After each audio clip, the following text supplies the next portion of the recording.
Why do we keep going back to the people who break us? Not once, not twice, but over and over, as if we're trapped in a loop we can't escape. We tell ourselves it's love, that maybe we're just too sensitive or too attached. But deep down, something feels wrong.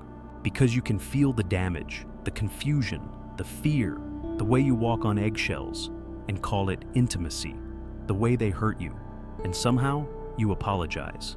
This isn't just heartbreak, this is trauma bonding, a hidden psychological trap that rewires your brain and convinces you that pain is affection. And the worst part, it doesn't start with them, it starts with you, with a version of you that never learned the difference between being loved and being needed. Today, we're going to step into the heart of that pattern, not to shame it, but to understand it, to unlearn the lies that told you abuse was normal and that survival was love. Because healing begins when the lie is named. And maybe, just maybe, this is your moment. Let's begin. We often imagine love as a warm embrace, a place of safety, of belonging. But for some, love feels like a battlefield, like something that burns just as much as it soothes. If you've ever been in a relationship where you feel both completely drawn to someone and utterly destroyed by them, you're not crazy, you're not weak, you're likely trapped inside something far more sinister, a trauma bond. Trauma bonding is not just about being hurt and staying. It's about being conditioned to believe that the pain is the proof of love. It's a psychological survival response, forged in childhood, hardened in neglect, and replayed in adult relationships. But before we explore the how, we must first understand the why. Imagine a child whose caregivers are inconsistent. One moment they're loving, the next they're cruel, sometimes affectionate, sometimes absent. This unpredictable rhythm creates confusion in the brain of that child. The nervous system doesn't learn to rest in safety. Instead, it learns to stay alert, to anticipate danger, even in moments of affection. Over time, the child internalizes a dangerous message. Love is conditional.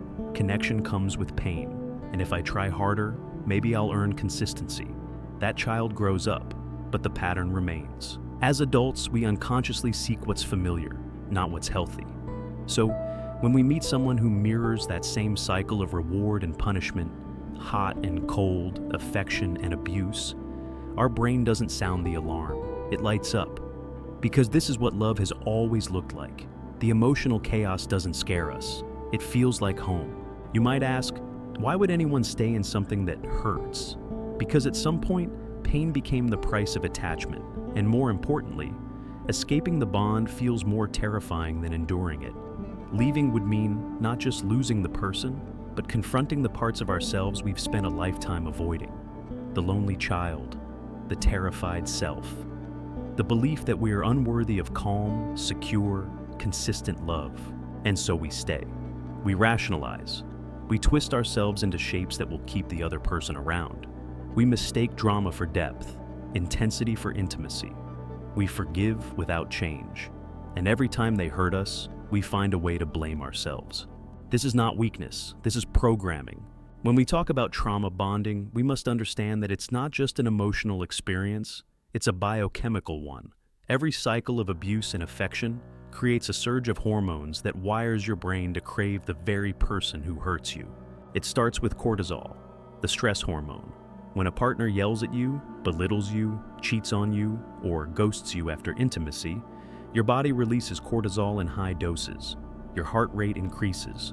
Your body braces for threat. But the twist is, just as your nervous system enters survival mode, the abuser returns. Maybe they apologize. Maybe they buy you flowers. Maybe they finally give you the validation you've been begging for. And now, your brain is flooded with dopamine, the pleasure hormone.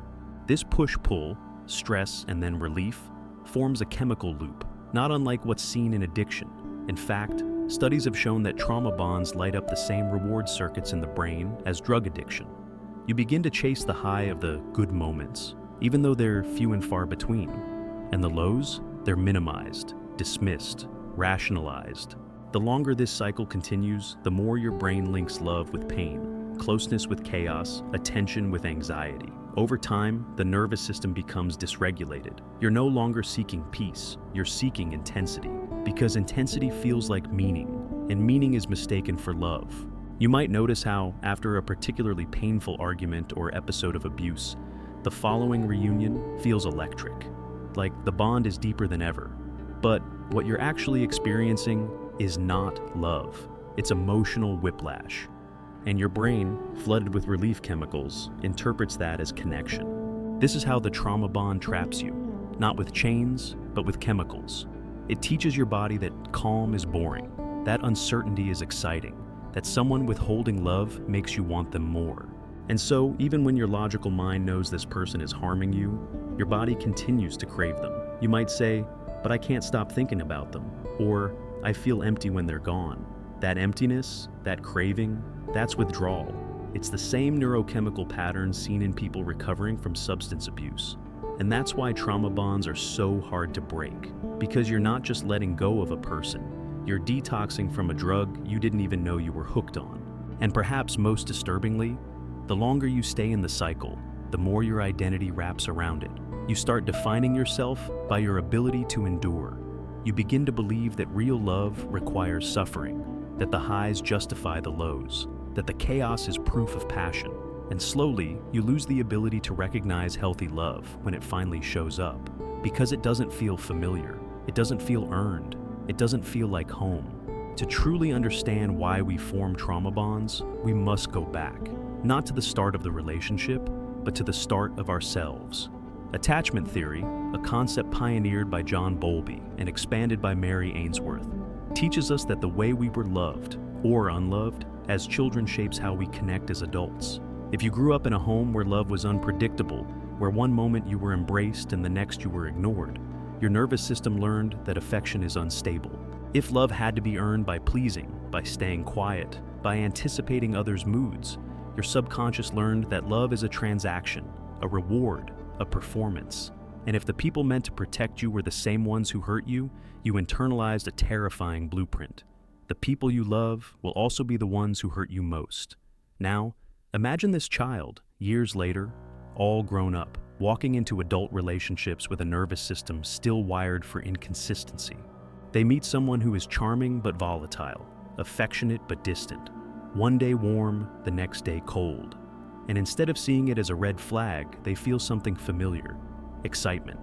Because to their subconscious, this rhythm of unpredictability mirrors what love has always been. Their brain whispers, "This is what it feels like. You know this. You can survive this." This is why trauma bonds are not mistakes. They are reenactments. They are the psyche's attempt to return to the original wound and, this time, fix it. To finally win the love they were denied. To finally prove they're worthy. It's not just about loving the wrong person. It's about trying to rewrite the past with someone in the present. The abuser becomes a stand-in for the unavailable parent, and every fight, every reconciliation, every painful silence is another act in a subconscious play titled, "Maybe this time it will end differently." But it never does, because you're not healing, you're repeating. That's what trauma does. It doesn't ask to be felt. It demands to be relived until it's transformed. And until we become conscious of the script we're acting out, we continue to cast the same roles, replay the same scenes, and wonder why every relationship feels the same. Even worse, when someone finally offers us safe, stable, consistent love, it can feel foreign, uncomfortable, even boring, because healthy love doesn't activate the same stress rescue loop we're used to. There's no adrenaline, no longing, no chasing, and without those sensations, we confuse calm with cold, safety with distance, boredom with a lack of love. So we sabotage it, we push them away, or we chase chaos again, because chaos feels like home. This is why trauma bonding is so deceptive.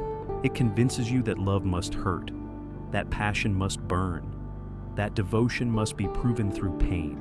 And as long as those beliefs remain unchallenged, we stay stuck, loving people who hurt us, and hurting those who try to love us well. Trauma bonding doesn't always announce itself with bruises or screaming matches. More often, it whispers through the silent justifications we tell ourselves in the dark. You'll find yourself saying things like, "They didn't mean it. I just make them angry sometimes. They're going through a lot right now." And slowly, your boundaries blur, not because someone shattered them, but because you handed them away, piece by piece, hoping love would come in return. One of the clearest signs of trauma bonding is the inability to walk away, even when every part of you knows you should. You've cried, you've journaled, your friends have told you to leave. But something in you stays, not because you're weak, but because you've been conditioned, emotionally and neurochemically, to depend on the very person who wounds you. Another red flag. Your sense of self begins to erode. You find yourself shrinking, quieting your voice, changing how you dress, who you talk to, what you believe, all in the name of keeping the peace. You become hyper-attuned to their moods, walking on eggshells, reading every facial expression like it's life or death. Your nervous system becomes more invested in not upsetting them than in taking care of yourself. And perhaps the most painful symptom of all, you start doubting your own reality. They hurt you, but you end up apologizing. They withdraw, and you chase them, convinced it's your fault. They lie, but twist it so well, you begin to question your memory. This is gaslighting, a common companion of trauma bonds, where the truth is slowly peeled away until all that's left is confusion and self-blame. And in that confusion, they gain control, because someone unsure of themselves is easier to manipulate, easier to keep, easier to break again and again. Another sign? You feel addicted, not just emotionally, but physically. When they're gone, it feels like withdrawal. Your appetite disappears. Sleep is impossible. You check your phone every 5 minutes, chasing scraps of attention.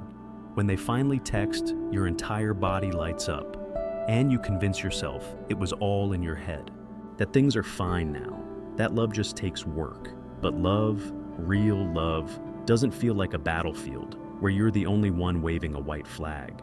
It doesn't feel like begging to be chosen by someone you already gave everything to. It doesn't feel like pain dressed up as passion. Trauma bonds distort that truth. They rewrite the rules, and before you know it, you're defending your abuser to your own heart. You might think, but I'm not the type to fall for this. Maybe you're intelligent, successful, independent. But trauma bonding doesn't care about IQ. It doesn't ask for your resume. It targets your unmet needs, your childhood scripts, the parts of you still craving resolution. And it always starts subtly. A comment, a delay in response, a punishment by silence, a gift that follows an apology. And just like that, the hook sinks deeper. What makes trauma bonding so devastating is that the person becomes both the wound and the painkiller. You fear leaving them, not because you don't see the damage, but because you fear who you'll be without the chaos. And that fear is the prison. People often believe that only the weak, the naive, or the insecure fall into trauma bonds, but the truth is far more unsettling. Some of the most intelligent, self-aware individuals end up in these cycles, and often stay longer. Why? Because intelligence doesn't override biology. Because knowing the problem doesn't always give you the power to escape it. And because when love becomes intertwined with survival, logic gets drowned by emotional memory. You see, trauma bonding is not just an emotional experience, it's chemical. When someone fluctuates between hurting you and loving you, your brain releases powerful neurotransmitters, cortisol during stress, dopamine during affection, and oxytocin during physical closeness. This creates a push-pull loop in the nervous system, similar to drug addiction. The more erratic the rewards, the more hooked you become. It's the same principle that keeps people glued to slot machines. The unpredictability becomes the hook, not the prize. Smart people tend to over-rationalize. They try to understand the other person, find patterns, fix, empathize, analyze. They think, if I just explain it right, they'll change.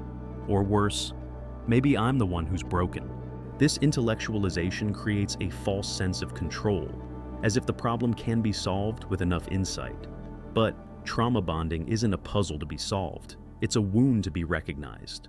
Now, here's where it gets darker. Society doesn't just fail to warn us about trauma bonds. It often rewards them. In movies, the brooding, emotionally unavailable lover is the prize. The woman who forgives everything is the heroine. We cheer for relationships that would be red flags in real life. Obsessive jealousy, grand romantic gestures after betrayal. The idea that love must be fought for, no matter how much pain it causes. Even classic love songs, I can't live without you. You hurt me, but I need you. normalize dependence as devotion, and social media, it's a highlight reel of dysfunction disguised as passion. Toxic dynamics are glamorized through aesthetics, couples who fight, break up, and reunite under dreamy music. People post about crazy exes, trauma love, ride or die, as if those are badges of honor. The algorithms favor drama, and the more drama we consume, the more we confuse intensity with authenticity. It's no surprise then that many victims of trauma bonding feel ashamed, because not only are they trapped emotionally, they're also surrounded by messages that tell them this is just what love looks like, that if it doesn't hurt a little, it's not real, that if you leave, you're weak, that staying means you're loyal, that enduring pain makes you deep. It's all a lie, a beautiful, seductive lie, sold to us in poems, films, TikToks, and stories. But in reality, trauma bonding is not love. It's survival dressed up in romance. And the sooner we recognize that, not just cognitively, but somatically, emotionally, the sooner we begin to reclaim our narrative. Breaking a trauma bond is not about walking away. It's about surviving the walk. Because by the time you realize you're in one, you're already emotionally entangled, psychologically exhausted, and spiritually confused. You're not just trying to leave a person. You're trying to leave a part of yourself. The part that believes pain equals love. The part that feels worthless without chaos. The part that has spent years trying to earn the very love it deserves by default. So, where does healing begin? With anger? No, with awareness. Awareness that what you've been calling love might actually be familiarity. That what you've been calling forgiveness might be fear. That the anxiety you feel when they don't call you back is not passion. It's your nervous system reenacting abandonment. And the high you get when they finally show affection isn't proof of love. It's the reward after deprivation. Healing begins when you stop negotiating with your nervous system and start regulating it. That means learning to sit with discomfort without running to them. It means breathing through the ache instead of texting them back. It means realizing that your trauma is trying to pull you toward what feels familiar, not what is safe. The first step to breaking a trauma bond is not to convince yourself they were all bad, but to understand why you felt so good in their worst moments. Why did the apology make you cry with relief? Why did the tiniest act of kindness feel like a miracle? Why did the silence after an argument feel like death? Because your body was conditioned to experience scarcity. You weren't used to love coming freely. You were trained to beg for crumbs and call it a feast. Recovery is not a straight line. There will be relapses. There will be days you'll want to go back. Not because they've changed, but because your brain misses the cycle. Trauma bonding creates dependency, not just on them, but on the chemicals your body released in response to them. Withdrawal feels like heartbreak, but it's not. It's your nervous system detoxing from dysfunction. And this is where support becomes crucial. You cannot heal from trauma in the same environment that caused it. You need mirrors that reflect your worth, not your wounds. You need spaces where peace doesn't feel boring, where kindness doesn't feel suspicious. You need people who don't punish you for having boundaries. And most importantly, you need to become one of those people for yourself. Because the truth is, breaking a trauma bond is not just about leaving them. It's about meeting the version of you that no longer chases hurt to feel alive. So, you've walked away. You've gone no contact. You've deleted their number, blocked their socials, thrown away the old photos. You tell yourself, I'm free. But why then do you still feel chained? Because here's the hard truth most people don't talk about. Escaping a trauma bond doesn't feel like freedom at first. It feels like grief. Like you've lost someone you loved, even if they were toxic. Like you're mourning a relationship that wasn't real, but felt real in every cell of your body. And grief is not linear. It doesn't obey logic. You might feel empowered on Monday and devastated by Tuesday. You might sleep well for a week and then dream of them every night for a month. And in those moments of weakness, your mind plays tricks on you. You start romanticizing the past. Maybe it wasn't that bad. Maybe I overreacted. Maybe I can try again, just one last time. You forget the nights you cried yourself to sleep, the moments they made you feel invisible. You forget that loving someone shouldn't come with panic attacks. This is where relapse happens. Not because you're weak, but because you're still healing. You're still detoxing from a relationship where intensity was mistaken for intimacy, where inconsistency was sold as mystery, where being ignored made you chase harder, and now, in the stillness of healing, you feel something unfamiliar, peace, but it doesn't feel good.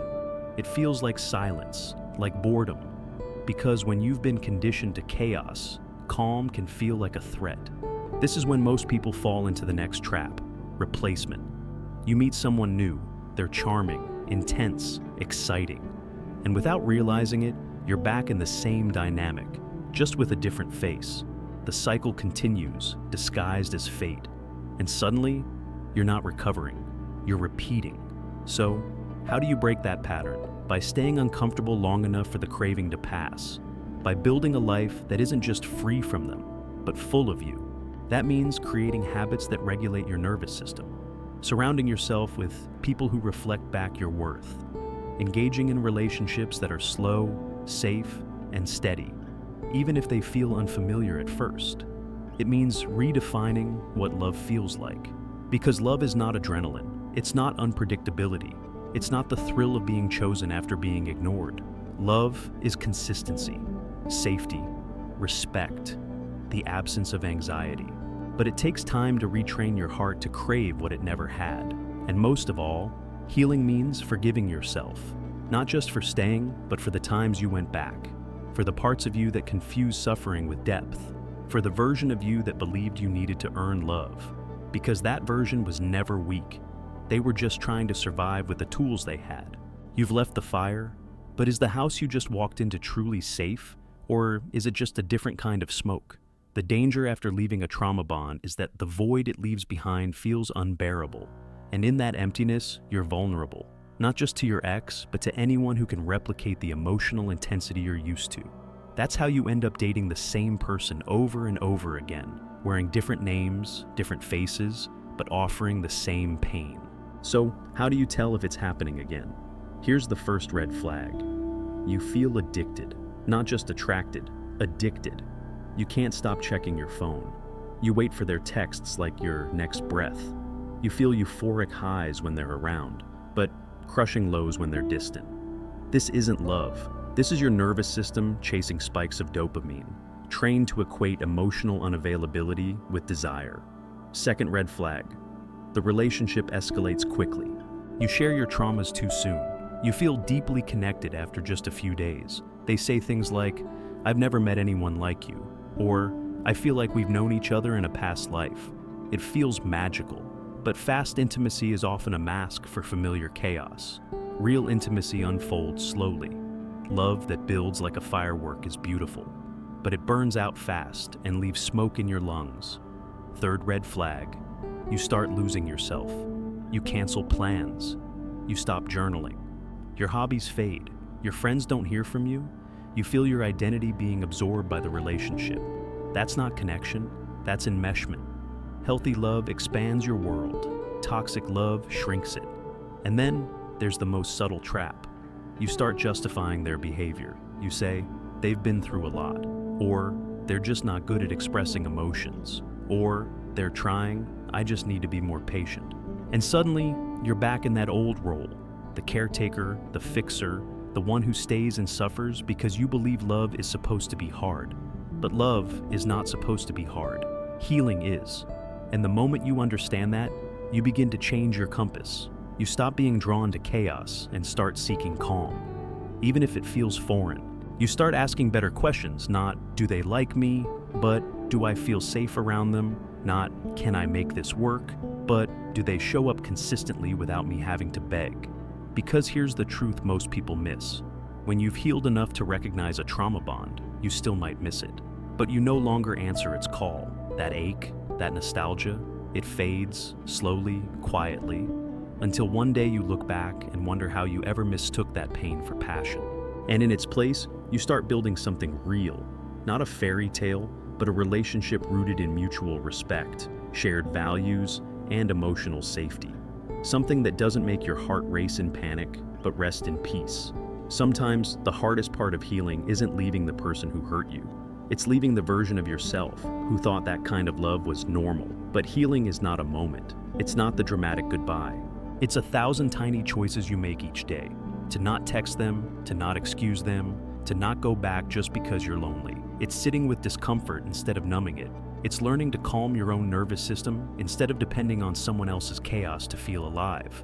And most of all, it's learning to recognize peace, not as boring, not as fake, but as sacred.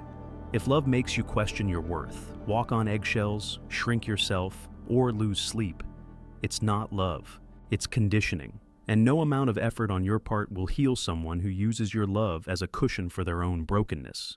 You deserve a love that doesn't require suffering to be proven. You deserve a love that's gentle, not grand, steady, not stormy, safe, not addictive. So if you find yourself missing someone who hurt you, don't shame yourself. Understand it, name it, and remind yourself, the bond you miss was never built on love. It was built on survival. And now, you're choosing something better. Thank you for sitting with me in this truth. If this message stirred something in you, you're not alone. Leave a comment, tell your story. Someone out there needs to hear that they're not the only one breaking free. Until next time, stay curious, stay kind, and most importantly, stay honest with yourself.